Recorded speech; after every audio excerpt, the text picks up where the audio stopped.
The first time I read Anansi's Goatman story, it scared the living daylights out of me. I didn't know about the Goatman legend before that, but that creature became a monster that challenged skinwalkers for scariest mimic of all time. I didn't know I'd ever find another Goatman story to disturb me like that, until someone sent me this. This story is called I Watched the Goatman Kill My Friend, from Burlig Factory, and I dare you to go camping after listening to this.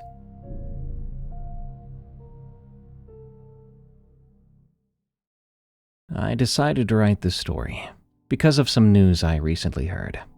A few hikers went missing near the Patuxent Research Refuge. Officially, they're saying it's the terrain, the weather, people getting lost like they often do. But I think it's something else. I know because I was there 7 years ago in those same woods, and I saw what they won't find in any search grid. I live in Oregon now. I haven't been back to Maryland since that weekend, and I haven't spoken to most of the people who were with me. We made an agreement, the 5 of us, that we wouldn't bring it up, that we'd get on with our lives and pretend it was nothing more than panic and exhaustion, tired, scared minds playing tricks on us in the dark. But at the time of writing this, people are missing out there, and I don't want to keep quiet anymore. It was October 2018, early in the month, before the leaves had really turned. I was 24 years old, working a nothing job in Silver Spring, living in a shared house with too many people. My friend Gabe had been planning a trip for a while. He was big into urban exploration then, always dragging us out to abandoned hospitals or closed down malls. But this time, he'd found something special, he said. Old infrastructure around the Governor's Bridge area, near the research refuge. Buildings that had been left to rot when they reallocated funding in the 90s. There were 5 of us going. Gabe and I had known each other since high school, the planner type. He always brought maps and backup plans for these kinds of trips. Christian came because he wanted photographs for some portfolio he was building. He was a skeptical guy and did not believe in anything that he couldn't document, which should tell you something about what happened later. Terry was the one who kept everyone's spirits up. He told stories and jokes in equal rates. And Matthew, who I didn't know very well then, but who turned out to be the most sensible among us. A quiet guy. Competent, though. The plan was simple. Friday evening, drive out, camp somewhere in the woods near the refuge boundary, spend Saturday exploring the abandoned sites, then pack up Sunday morning. We found a spot off an old road, maybe a quarter-mile hike in. It was isolated, but not in a dangerous way. We could hear the occasional car in the far distance. Setting up camp took an hour. Gabe had insisted on proper gear, good tents, a decent cooking setup. By the time we had everything ready, it was fully dark. We built a fire and cooked some sausages, and we drank beer. It all felt exactly like it was supposed to feel. Like freedom, like we were getting away. It was Terry who brought up the Goatman. "You know, we're in Goatman territory," he said, poking at the fire with a long stick. He had that grin he always got when he was about to wind someone up. Christian groaned. "Not this again." "What's the Goatman?" Matthew asked. "A local legend," Christian said, before Terry could answer. "Creepypasta before creepypasta existed. Some guy with an axe who supposedly attacks teenagers in cars." "It's more than that," Terry said. He was enjoying this. "It's from the 70s, around Beltsville mostly. Some kids parking on Lover's Lane hear this sound, like metal dragging on the road. Then something hits the car. They drive off, screaming, and when they get to a gas station, they find axe marks in the roof. Deep ones. And hair, too. Thick, brown hair. Goat hair." "Bullcrap," Christian said. "Probably," Terry agreed. "But there's a lot of stories from around here, things people saw near the Agricultural Research Center. Some folks said it was an experiment gone wrong, half man, half goat. Others said it was older than that, something that lived in these woods before there were any research centers at all. And now it wanders around with an axe attacking horny teenagers, Christian said. Very plausible. We laughed. Even Matthew laughed. It was the right kind of story for a night in the woods. Scary enough to give you a little thrill. Stupid enough that you didn't actually believe it. The fire burned low. We talked about other things. And then around midnight, we turned in. I remember that first night because of how normal it was. I slept fine. If I heard anything unusual, I just don't recall it. The woods were dense and the sounds carried in a weird way. Sometimes you'd hear something that seemed very close that was probably half a mile away. But that's just how the woods are. That's just darkness and your ears adjusting. Saturday morning was clear and cold. We had coffee and instant porridge. Then we broke camp partially. We left the tents up, but secured everything else. Then we headed out to explore. The old sites were better than we'd hoped. There were these concrete bridge supports covered in graffiti, and a crumbling park service building with the roof collapsed in. There were equipment sheds with rusted machinery still inside. Christian was happy, taking photos of everything. We climbed things we probably shouldn't have climbed, and explored buildings we probably shouldn't have entered. It was exactly what we wanted, and why we came out here in the first place. By late afternoon, we were hiking back towards camp, following this trail along the refuge boundary. That's when Christian spotted it. A building set back from the path, barely visible through overgrowth. An old research station, he thought. He wanted to photograph it before we lost the light. "We should head back," Gabe said, checking his phone. "It'll be dark in 40 minutes. 20 minutes, Christian said. "Just let me get some shots. This is perfect." We debated it. In the end, we went. It was close enough, we thought. We could make it. The station was half collapsed, concrete walls thick with ivy and moss. It looked like it had been abandoned for decades, though it couldn't have been. The refuge had only been established in the 30s, and this building looked more modern than that. 2 stories, or what remained of them. Windows like empty eye sockets. "Great light," Christian said, already framing shots. We poked around while he worked. The building was more intact than it looked from outside. You could still get into some of the ground floor rooms, though the upper level was basically gone.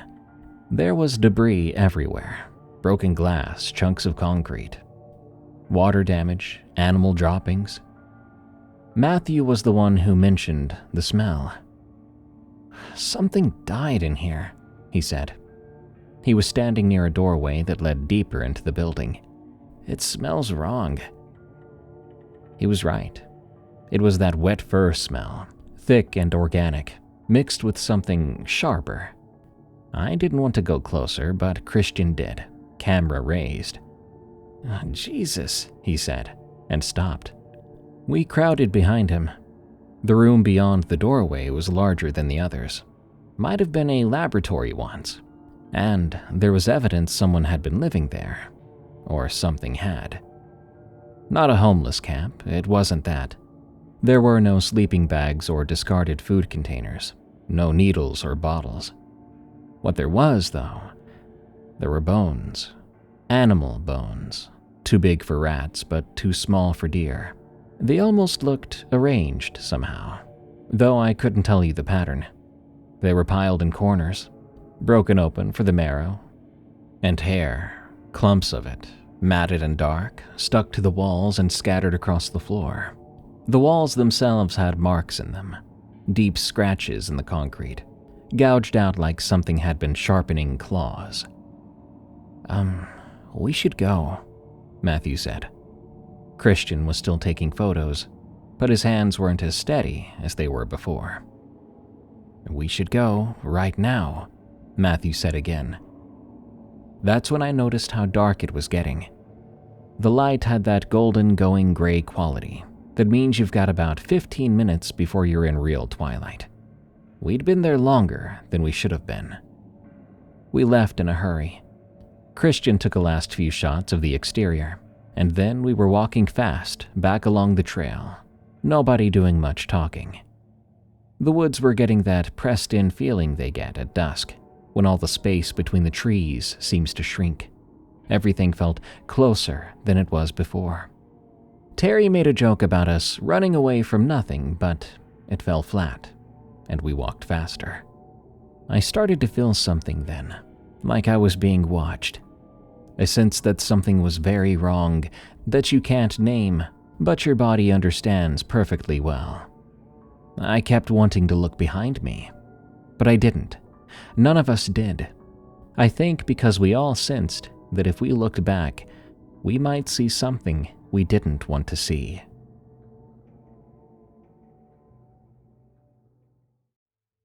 We made it to camp just as the light was going. Everything was fine. Our tents were untouched, our gear exactly as we left it. We got the fire going and cooked dinner, and the relief we felt was immense. We'd spooked ourselves, that was all. Old buildings in the woods at twilight, our imaginations running wild. We laughed about it, and Terry started telling jokes again. But that smell came back after full dark.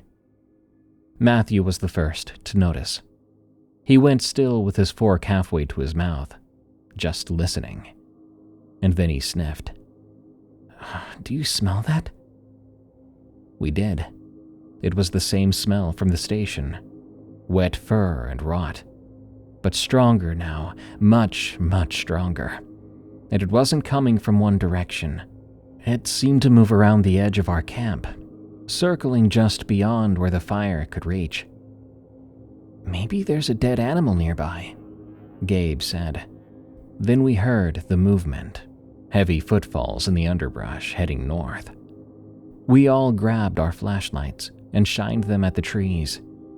The beams cut through the dark, illuminating trunks and branches, but nothing else. But something was definitely out there.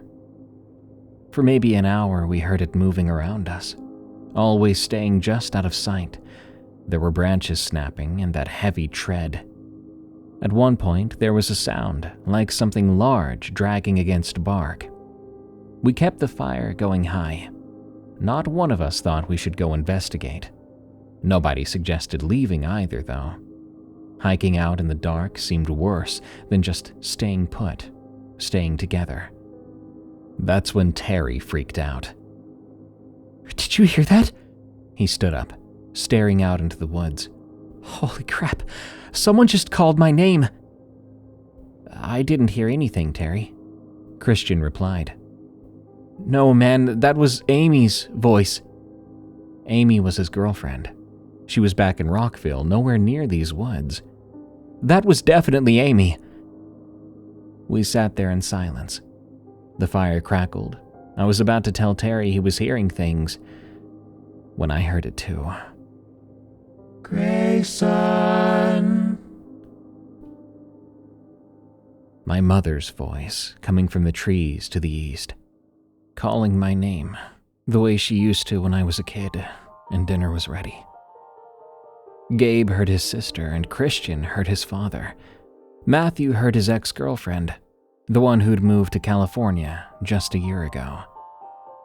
The voices all came from different directions, never the same place twice. They were perfect mimicries. They weren't recordings.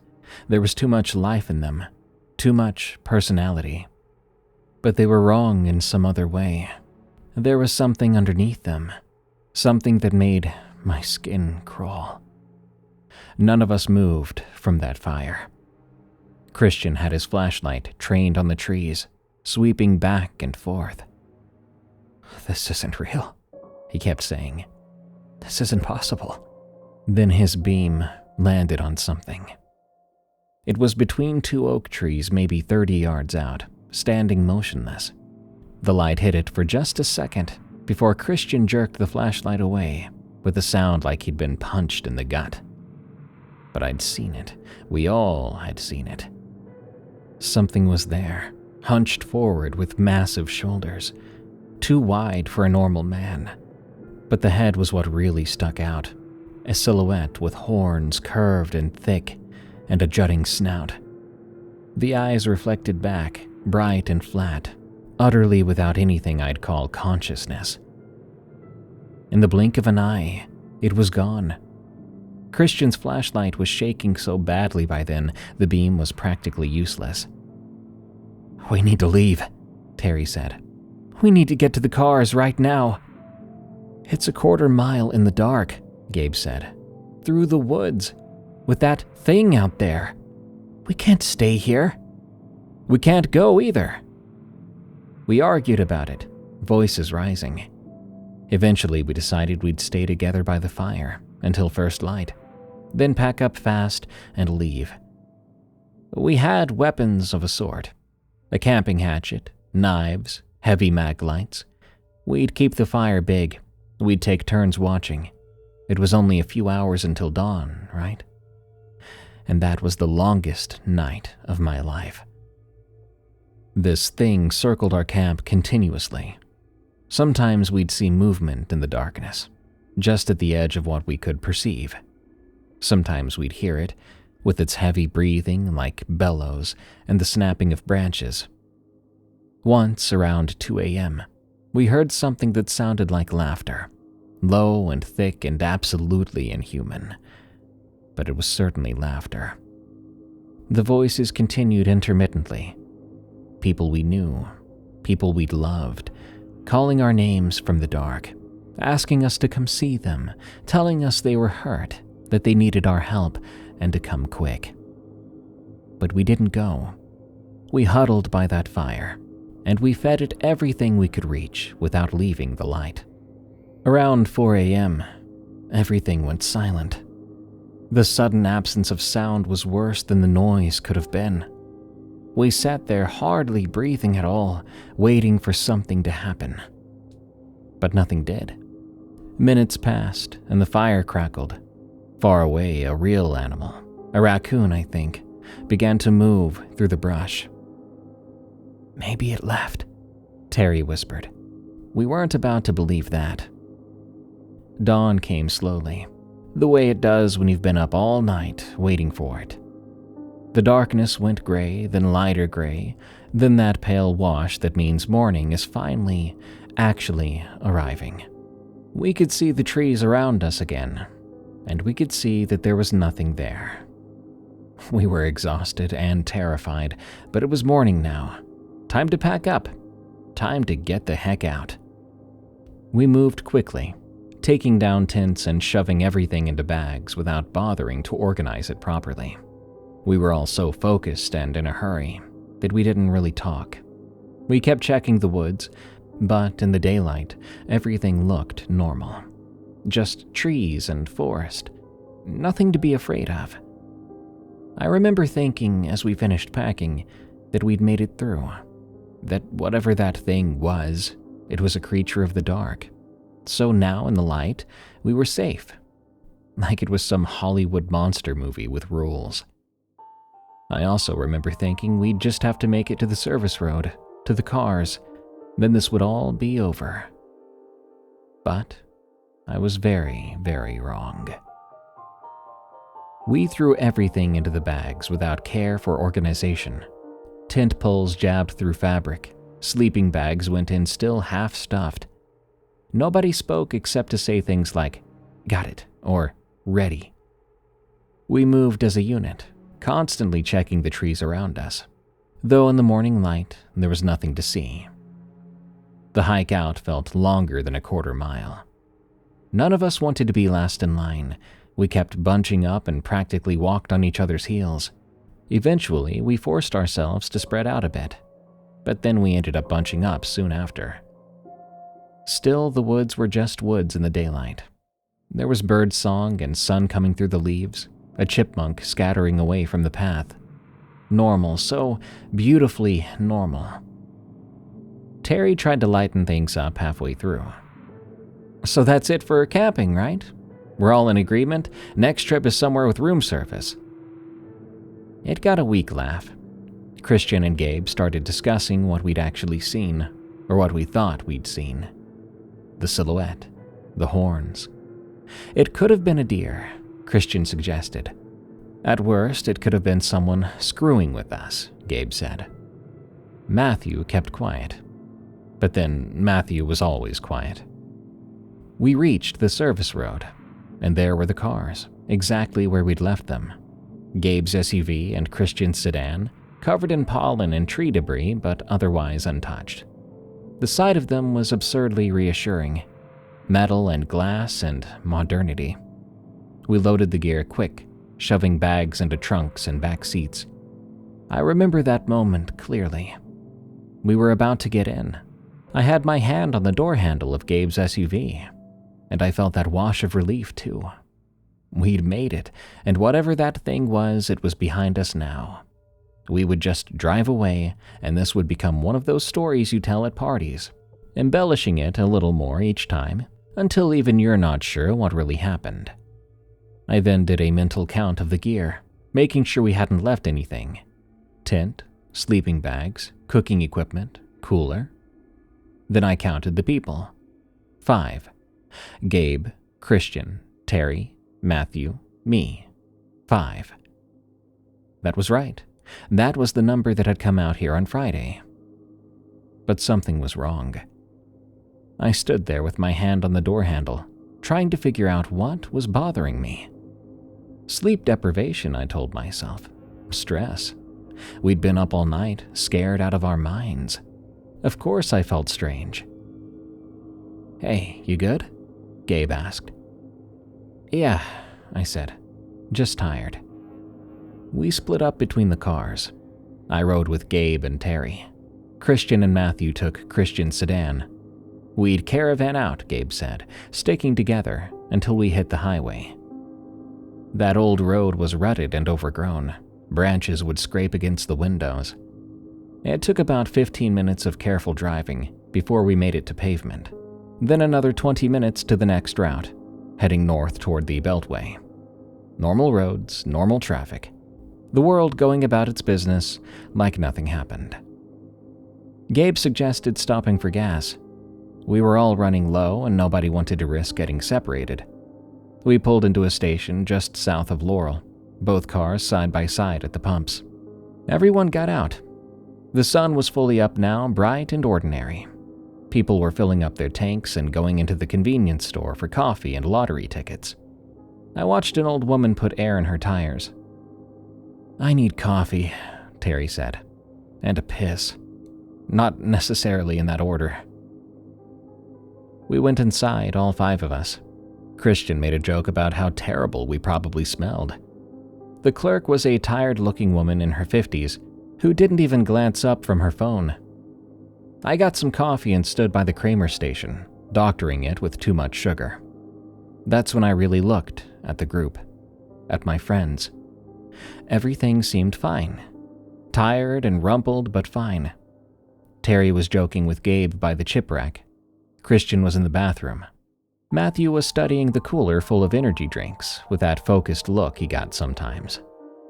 But still, something was off. I couldn't place it. A mannerism? The way someone was standing? I kept watching, trying to figure out what my hind brain was screaming about.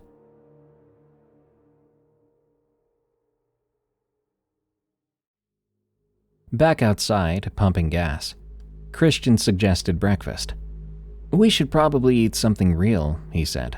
Make sure everyone's actually okay before we all head home. There was a diner just up the road. We agreed to it easily. All of us were hungry and none of us wanted to be alone yet, I think. We followed each other there, 3 minutes away, pulling into the parking lot. It had that chrome and neon aesthetic that promised mediocre food and strong coffee. Inside, we took a booth near the back. We ordered eggs and pancakes and hash browns. The normalcy of everything was overwhelming. Menus and laminated tables and a waitress who called us hun. Less than 2 hours ago, we'd been in the woods, being stalked by something that shouldn't exist. Now we were in a diner, enjoying eggs and pancakes. We talked. Small talk at first. How terrible each other looked. How much sleep we would need to feel human again. Then, inevitably, we talked about what happened. I kept thinking we overreacted, Christian said. I mean, we saw something. But in the dark, with flashlights, your mind fills in the blanks. It could have been... It wasn't a freaking deer, Christian, Terry interrupted. I know what deer look like. I'm not saying it was a deer. I'm saying maybe it wasn't what we thought it was. And the voices? Gabe asked quietly. Nobody had an answer for that. Matthew had been quiet, working through his eggs methodically. Eventually, he said, "The worst part was when we heard it circling the camp, when Terry was on watch, and it got close to the tents." I looked up from my coffee. When was that?" I asked. "Around 1, maybe? 1:30? When you and Gabe were sleeping, and Terry was keeping watch." "Matthew," I said slowly, "you weren't at the camp at the time. You went to get water from the creek."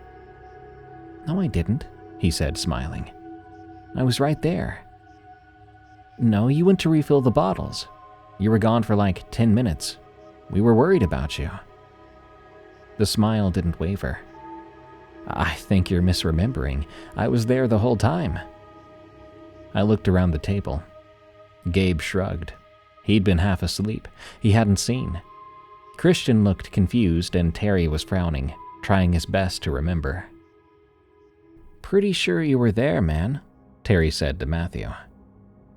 But I knew Matthew had gone to the creek because I'd watched him leave myself, watched him walk into the dark with the empty water bottles, terrified he would never come back. I looked at Matthew carefully now, really looked. It was Matthew. Same face, same build, same clothes he'd been wearing yesterday. He even sat the same way and was slightly hunched over his food. Everything was right, but everything was wrong. "Excuse me," I said, and I slid out of the booth. I headed to the bathroom. In the mirror, I looked like crap. Dark circles, pale skin, hair sticking up all over. I ran some water and splashed my face, trying to think more clearly. 5 people had gone into those woods. Me, Gabe, Christian, Terry, Matthew. 5 people were at this diner. The math was right. So why did I feel so wrong? I counted again. In the bathroom, me. At the table, 4 others. 5 total. That was correct. So why were my hands shaking? When I came back to the table, everyone was still eating and talking. I slid into my seat and just watched, trying to figure out what my instincts were screaming about. Matthew picked up his fork. I raised an eyebrow. He held it the way a child would hold it, overhand. It was a small thing to notice. Maybe he'd always held his fork that way and I'd never noticed before. Then he smiled at something that Christian said, and the smile seemed a bit too wide. And his eyes. There was something in his eyes that wasn't quite right. Not obviously wrong, but off. I couldn't help myself. "Matthew," I said, "you remember that concert we went to in Baltimore? What was that band's name?" He looked at me. "Which concert?" "The one at the Auto Bar, 2 years ago. You spilled beer all over yourself." "Oh, right," he said. "That was, God, I can't remember the name. An indie rock band?" "Yeah. Local guys, right?" Matthew and I had never been to a concert together. We barely knew each other before this trip. He was Gabe's friend from work. "You're not Matthew," I said. The table went silent. Everyone stared at me. "What?" Matthew said, still smiling. "You're not Matthew." Gabe leaned forward. "Dude, what are you talking about? Have you gone insane?" "That's not him. That is not Matthew."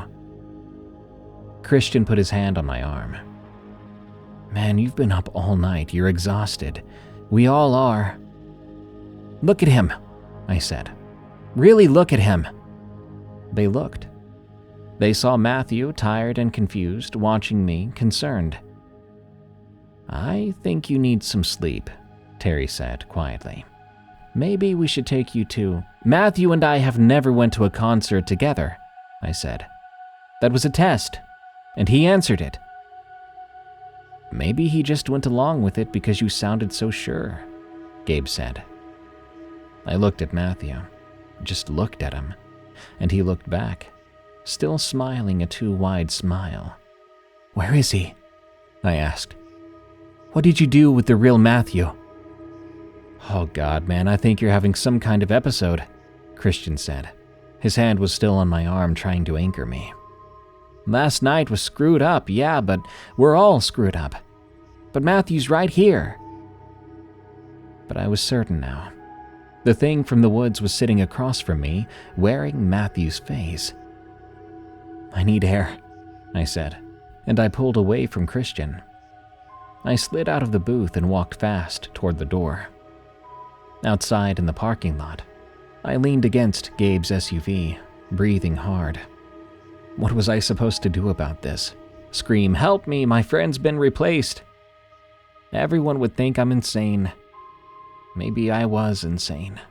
But if I wasn't, if that thing was really in there pretending to be Matthew, then the real Matthew was still in those woods, hurt or worse. The diner door opened.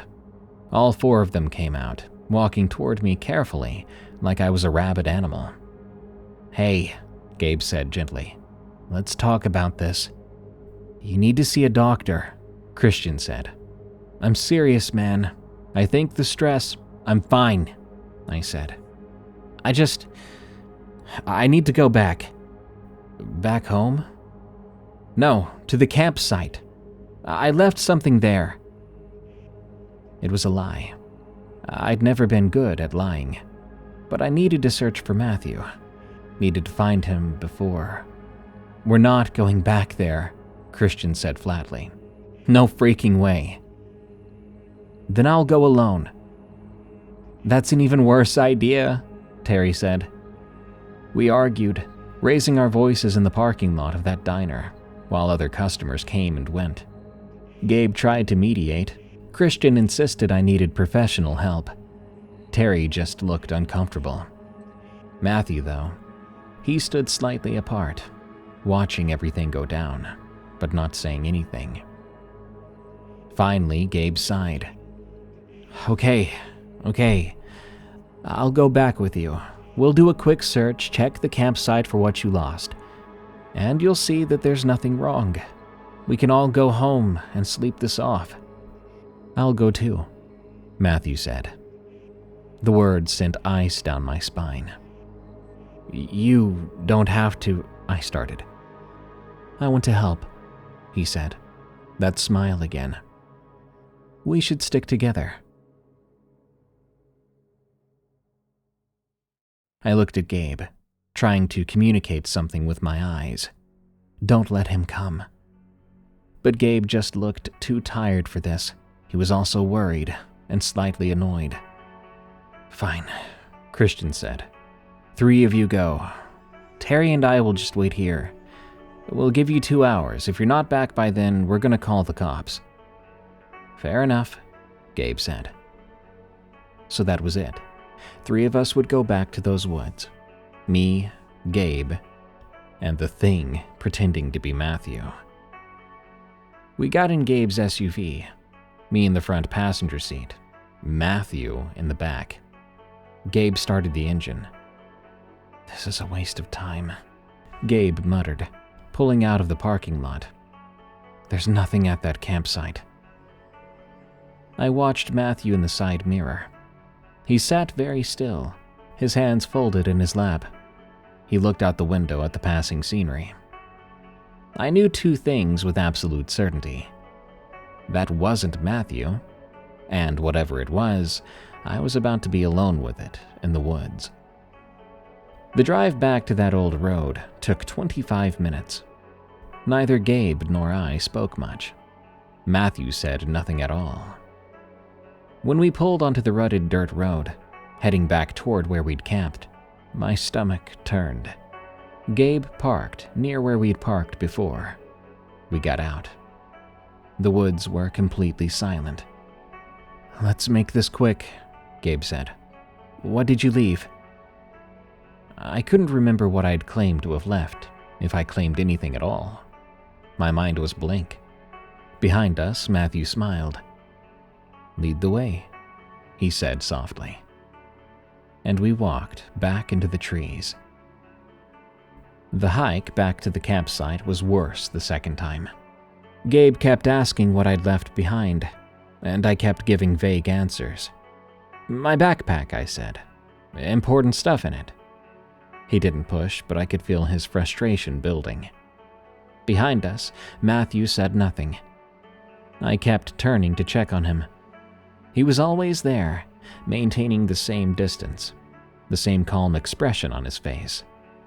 He was in no hurry, not worried one bit. We reached the campsite around noon. The fire pit was cold, full of white ash. Our footprints from the morning were still visible in the soft earth, but there was no sign of anything else. No sign of Matthew, the real Matthew. "Okay, where is it?" Gabe said. "What did you leave?" "I need to search around here," I said. "Can you help me look?" "Look for what?" "Just help me." He sighed but started walking the perimeter of our old site. I peered into the woods, looking for Matthew. Behind me, the other Matthew stood very still, watching. "I'm gonna try further in," I said, pointing toward where we'd run from last night, toward where we'd seen the thing between the trees. "This is insane," Gabe said, but he followed. We pushed deeper into the refuge, off the trail now, moving through undergrowth. I kept my eyes open for Matthew, any sign or trace of him. Gabe was getting more irritated with each passing minute. This Matthew followed behind us like a shadow. I then found tracks in a patch of soft ground near a fallen log. They looked like large cloven hoofprints, pressed deep into the ground. Pretty recent. The edges were still sharp, not eroded by weather. "Look," I said to Gabe. He crouched down, studying them. "These are... what are these?" "You know what they are." The tracks led deeper in, toward a steep slope I hadn't noticed before. The ground dropped away suddenly, a ravine maybe 20 feet deep, thick with brush and vines. "We should go back," Gabe said. "This is crazy, we..." "Help." I heard it then, a sound from below. Crying, moaning, something human in pain. "Did you hear that?" Gabe nodded, his eyes wide. We approached the edge carefully. I called down. "Hello? Is someone down there?" The sound came again. I was certain then. It was human, and they needed help. "We have to go down," I said. "That's a bad idea. Someone's hurt down there." I found a spot where the slope was less steep, where exposed roots might serve as handholds. We started to descend without waiting for Gabe's agreement. Behind me, I heard him curse, then start climbing down after me. It was treacherous. Loose soil, roots that gave way under your weight, branches that scratched and grabbed. I slipped twice, barely catching myself. But I made it to the bottom, landing in ankle-deep leaf litter. The sound was closer now, to my left, hidden in heavy brush. I pushed through, and I found him. Matthew. The real Matthew. He was partially buried in leaves and debris, his leg bent at a bad angle, his face gray with pain and exhaustion. But his eyes were open and alert. When he saw me, something like relief flooded his face. "Thank God," he whispered. I thought it would come back." Gabe crashed through the brush behind me, taking one look at Matthew and going completely pale. "Jesus Christ, what happened?" "It took me," Matthew said. His voice was barely there. "Last night, during my watch, I was away from the fire for a minute, getting water. Something grabbed me from behind, dragged me away. I couldn't scream. My leg..." I looked up at the edge of the ravine. The other Matthew was standing there, looking down at us, not moving to help, not calling out to ask if we'd found anything, just watching. I watched as the figure's posture began to shift, subtle at first, the shoulders broadening, the spine curving forward, the proportions becoming all wrong. "Gabe," I said quietly, "look up there."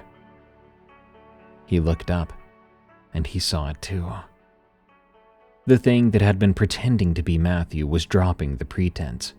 Its back hunched, head lowering, limbs extending. The human shape it had worn like a costume began to fall away. "What the heck?" Gabe breathed. "What is that?"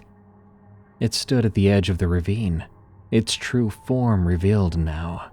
Bipedal, 7 feet tall, fur-covered with massive shoulders. The head was goat-like, elongated snout and curved horns and all that. But its eyes were forward-facing like a predator's, like a human's. It looked down at us and made a sound that wasn't quite laughter, not quite the bleat of a goat, but something in between. It had been with us since we left the camp this morning, sitting in the diner, riding in Gabe's car, walking beside us through these woods. "No signal," Gabe said, looking at his phone with shaking hands. "I don't have any freaking signal down here." The Goatman started descending the ravine, slowly, taking its time because it knew we were trapped. "We have to move. We need to go somewhere now," I said. Gabe and I pulled Matthew up, supporting him between us. His leg couldn't take any weight. He bit back a scream as we started to move, crashing through the undergrowth along the ravine bottom.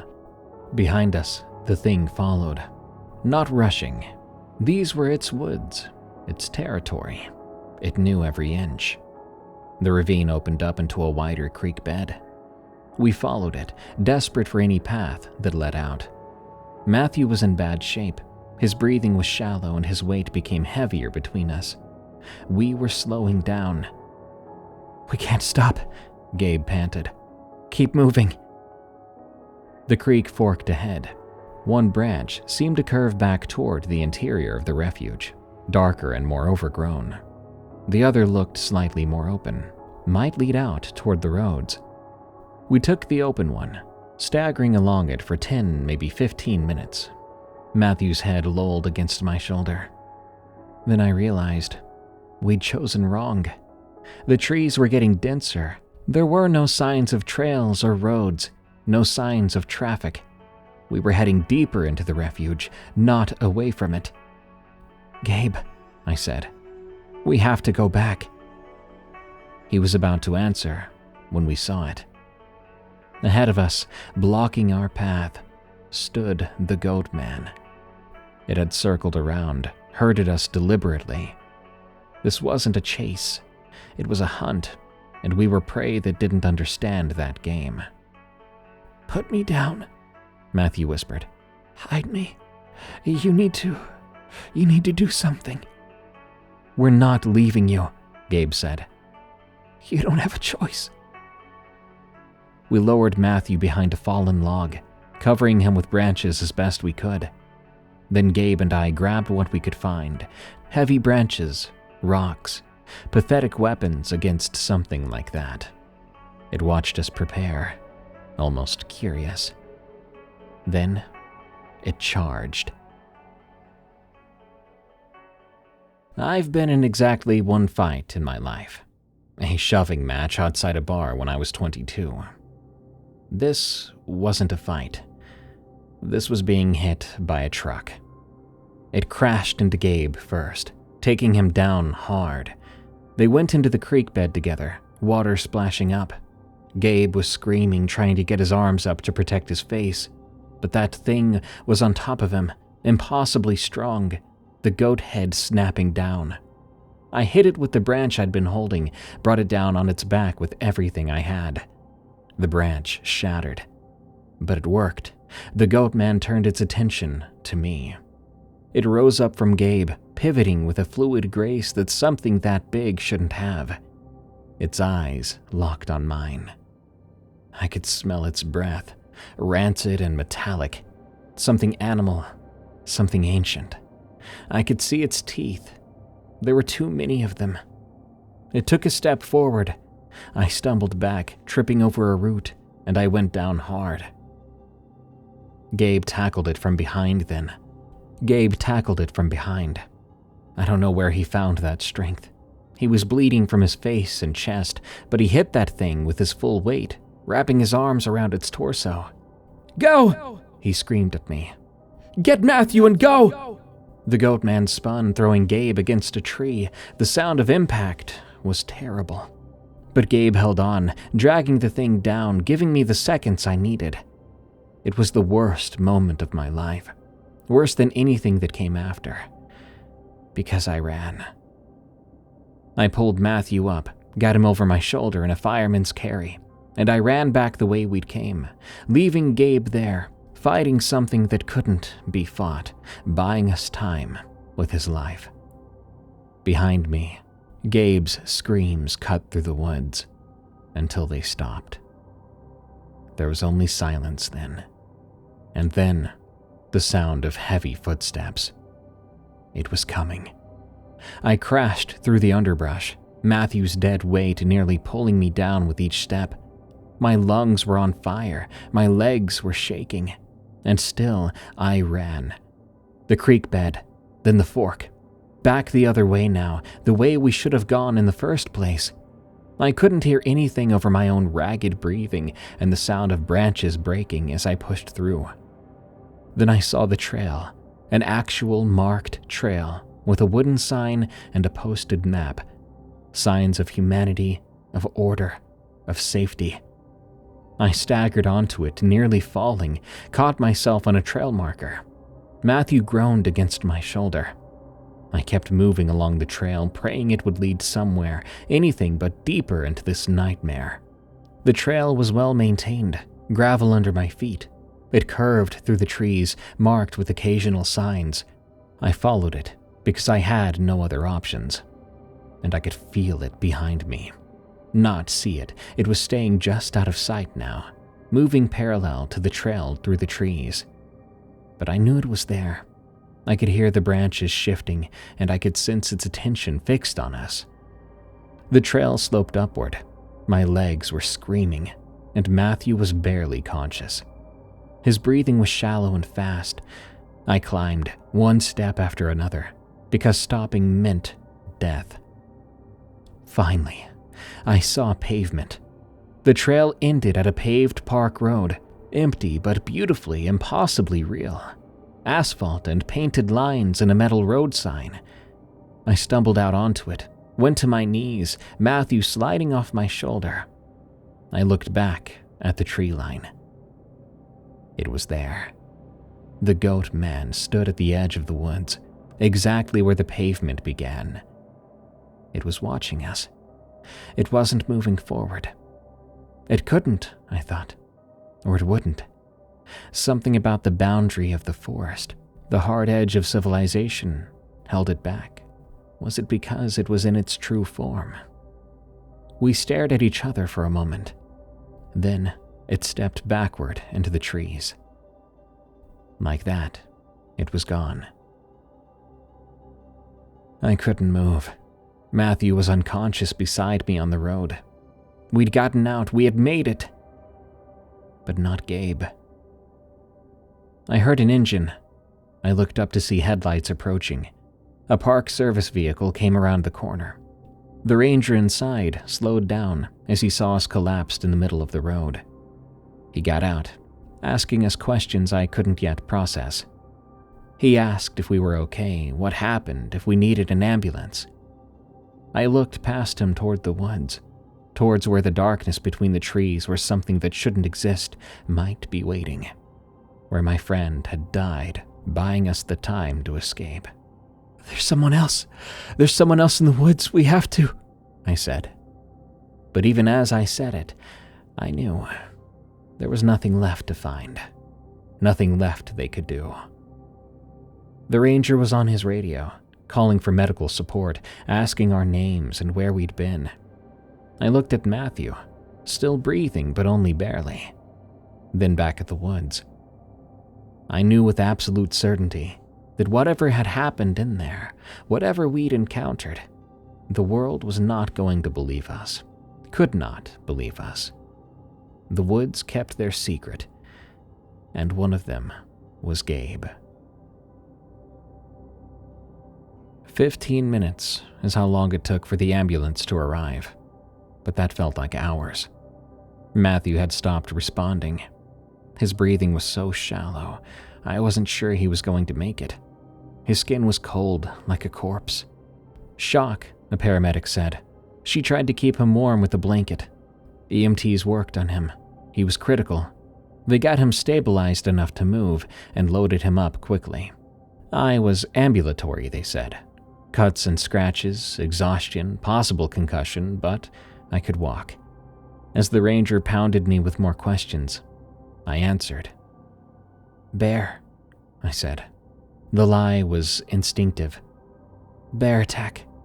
My friend, Gabe, he's still out there. There were 2 others, Christian and Terry, but they're waiting at the diner. Where did this happen? I tried to explain. The creek bed, the ravine, somewhere past the marked trails. Before long, my words weren't making sense. The ranger kept asking me to slow down, to breathe. They then loaded me into the ambulance with Matthew. As the doors closed, I got one last look at the woods. The trees were just trees in the afternoon light. Normal, seemingly innocent. But I knew better. At the hospital, Matthew went straight to surgery. He had a compound fracture of the femur, possible internal bleeding, severe dehydration. I was taken to an examination room where a doctor cleaned my cuts and checked me over.